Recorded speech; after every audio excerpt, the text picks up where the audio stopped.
Duli Yang Teramat Mulia Paduka Seri Pengiran Muda Mahkota Pengiran Muda Haji Al-Muhtadi Billah Ibni Kebawah Duli Yang Maha Mulia Paduka Seri Baginda Sultan Haji Hassan Al-Bolkiah Muizzaddin Wad Daulah Menteri Kanan di Jabatan Perdana Menteri pagi tadi berkenan menerima mengadap Tuan Yang Terutama Mahmud Swat Akun Duta Besar Istimewa dan Mutlak Republik Turki ke negara Brunei Darussalam yang akan menamatkan perkhidmatan.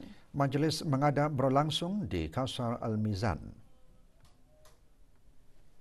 Tuan Yang Terutama menyembahkan surat tauliah pelantikan ke hadapan Majlis ke bawah Duli Yang Maha Mulia Paduka Seri Baginda Sultan Haji Hassan Al-Bolkiah Muizzaddin Wad Daulah, Ibni Almarhum Sultan Haji Omar Ali Saifuddin Saadul Khair Waddin, Sultan dan Yang di-Pertuan Negara Brunei Darussalam pada 15 Februari 2017.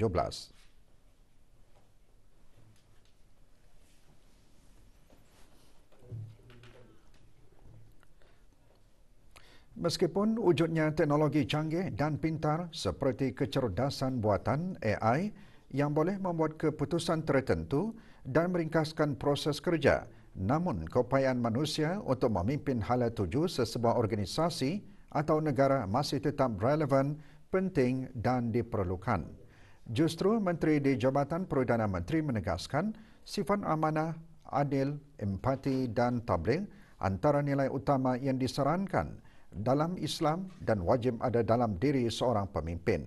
Nilai-nilai murni itu perlu dihayati dan datang dari hati yang bersih dan tidak akan diperolehi dari mana-mana program kepimpinan konvensional yang dihadiri. Berucap pada majlis penyampaian sijil bagi program pembangunan eksekutif Pegawai-Pegawai Kanan Kerajaan EDP SGO ke-28 dan program pembangunan eksekutif Pegawai-Pegawai Pengurusan Pertengahan EDP MMO ke-29 dan ke-30.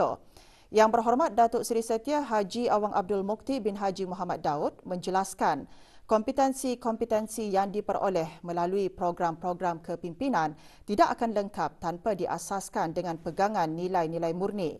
Yang berhormat menekankan kesepaduan antara nilai murni dengan kompetensi kepimpinan yang lainnya wajib diambil berat kerana menyerahkan kuasa kepada yang tidak layak dan tidak memenuhi kesepaduan tersebut. Sama seperti mengkhianati arahan Allah Subhanahu Wa Taala dan membelakangi warisan kepimpinan Rasulullah. Bagaimanakah caranya untuk memastikan bahawa kita sendiri selaku ketua mempunyai sifat-sifat luhur yang disebutkan tadi? Di sinilah perlunya kita menguasai peringkat kepimpinan yang paling asas, iaitu memimpin diri sendiri untuk menjadi qudwah hasanah atau teladan baik kepada orang-orang di sekeliling kita.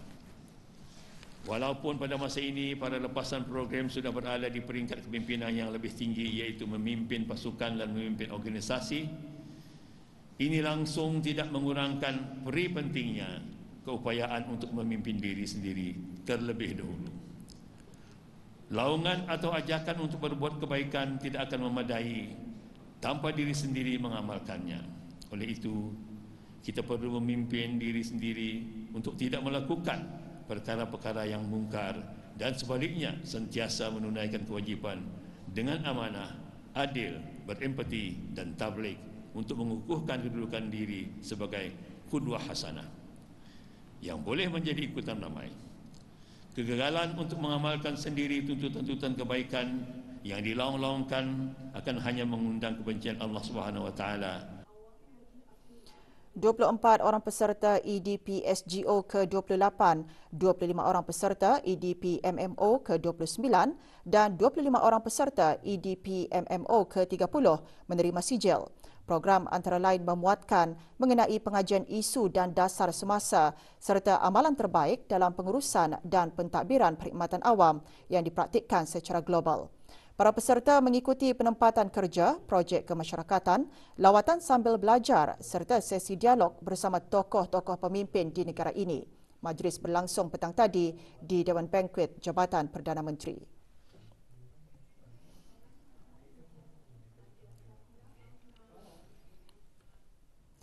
Dengan mengambil kira penularan wabak COVID-19 yang belum lagi reda, pemulihan secara menyeluruh akan memerlukan kerjasama yang berterusan dalam agenda integrasi Komuniti Ekonomi ASEAN AEC terutama sekali dalam meneliti usaha-usaha ke atas matlamat jangka pendek hingga jangka panjang ke arah pemulihan ekonomi ASEAN. Yang Berhormat Datuk Seri Setia Dr. Awang Haji Muhammad Amin Liu bin Abdullah, Menteri di Jabatan Perdana Menteri dan Menteri Kewangan dan Ekonomi kedua, mengongsikan perkara tersebut semasa perasmian mesyuarat retreat Menteri-Menteri Ekonomi ASEAN AEM kali ke-27 melalui persidangan video. Mesyuarat retreat yang diadakan selama 2 hari akan mengesahkan 10 hasil keutamaan ekonomi yang dicadangkan oleh negara Brunei Darussalam selaku pengerusi ASEAN bagi tahun 2021 selaras dengan tema We Care, We Prepare, We Prosper.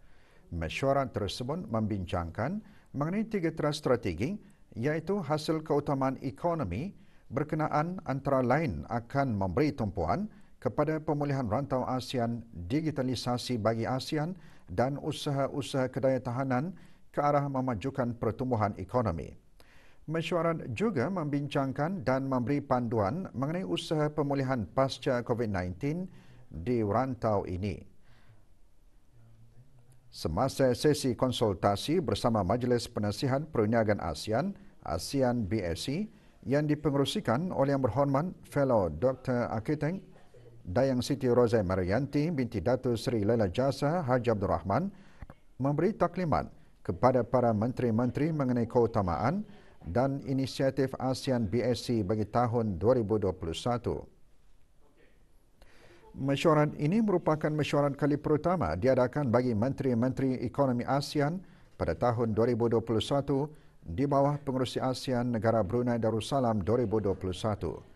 Juga hadir menteri-menteri ekonomi dari 10 negara anggota ASEAN dan Datuk Paduka Lim Jock Hoi, Setiausaha Agung ASEAN.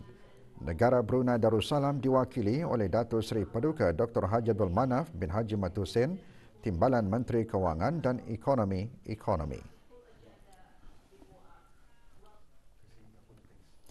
Pihak kerajaan terus memeduli kesejahteraan golongan yang ditimpa musibah dengan menghulurkan bantuan kewangan. Bahan beritanya menyusul selepas ini bersama bahan berita lainnya.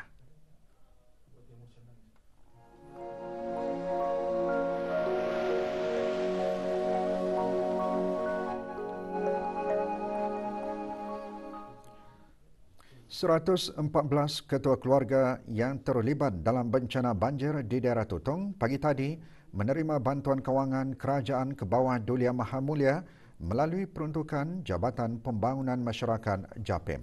Majlis penyerahan bantuan berlangsung di Dewan Utama Kompleks Dewan Kemasyarakatan Tutong.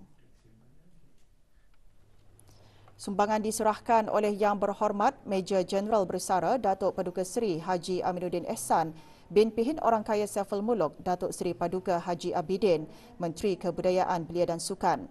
Kejadian banjir yang berlaku pada bulan Disember lalu dan Januari tahun ini menjejaskan sebilangan buah rumah di Mukim Pekan Tutong, Mukim Ciudang, Mukim Tanjung Maya, Mukim Lamunen, Mukim Ukong dan Mukim Rambai. Pemberian bantuan tersebut dihasrat dapat meringankan kesusahan yang dialami oleh para mangsa banjir bagi meneruskan kehidupan seharian mereka. Juga hadir ahli-ahli Majlis Mesyuarat Negara dan Awang Ajmin bin Haji Meludin, pemangku pegawai daerah Tutong.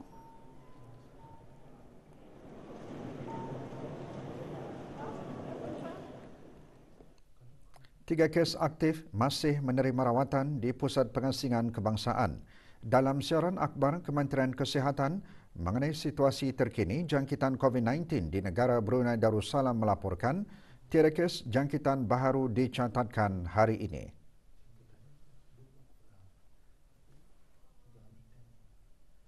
Sementara itu, jumlah kes jangkitan di negara ini sebanyak 187, manakala kes sembuh 181.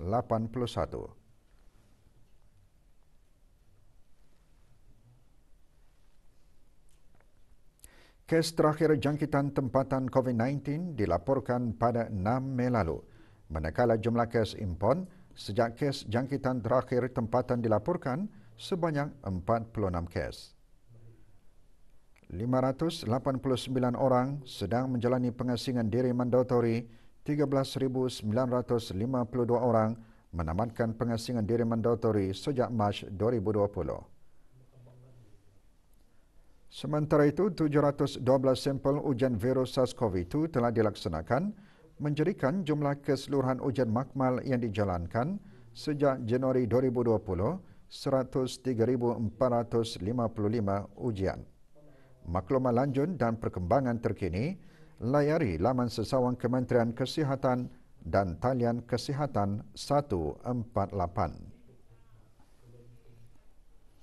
Menjelang pelancaran filem animasi terbaru Disney, Raya and the Last Dragon, pagi tadi Kedutaan Amerika Syarikat di negara ini dan Mahakarya Institute of the Arts Asia menghoskan sesi bercerita eksklusif. Sesi diadakan di institut berkenaan. Antara yang hadir Tuan Jeff Barris, Pegawai Hal Ehwal Awam Kedutaan Amerika Syarikat di negara ini dan Dr. Alex Fiska, Dekan Institut berkenaan. Sesi secara maya itu diketuai oleh Kui Ngu Yen dan Adel Lim, penulis-penulis skrip serta Fan Vera Sunton, ketua cerita bagi Raya and the Last Dragon. Pelajar-pelajar filem di institut tersebut serta para pembuat filem dan animasi tempatan berpeluang menyaksikan di sebalik tabir pembuatan filem animasi tersebut di samping menumpukan pada bagaimana para penulis skrip dan artis terbabit bekerjasama menghasilkan filem tersebut serta bagaimana pembuatan filem tersebut berinspirasikan hubungan mereka kepada Asia Tenggara. Raya and the Last Dragon dijangka dilancarkan di pawagam di seluruh dunia Khamis ini, 4 Mac 2021.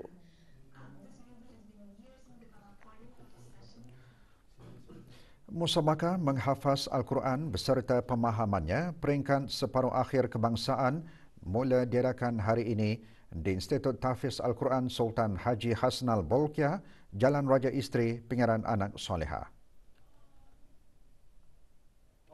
Allahu yabsutur rizqa liman yasha'u wa yaqdir wa farihu bil hayatid dunya wa mal. Musabaqah kali ini dibahagikan kepada 5 kategori dengan menampilkan 60 orang peserta.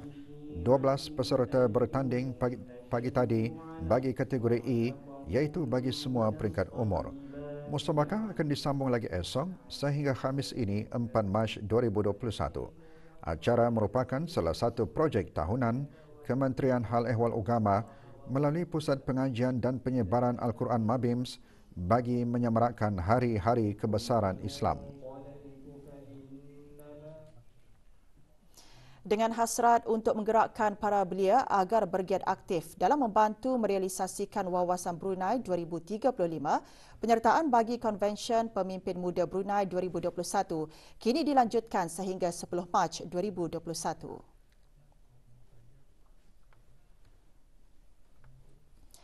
Para belia yang mempunyai idea dan projek yang mampu membantu dan menyokong Wawasan Brunei 2035 adalah sangat digalakkan untuk menyertai konvensyen tersebut dan biasiswa bagi menyertai konvensyen secara percuma ditawarkan.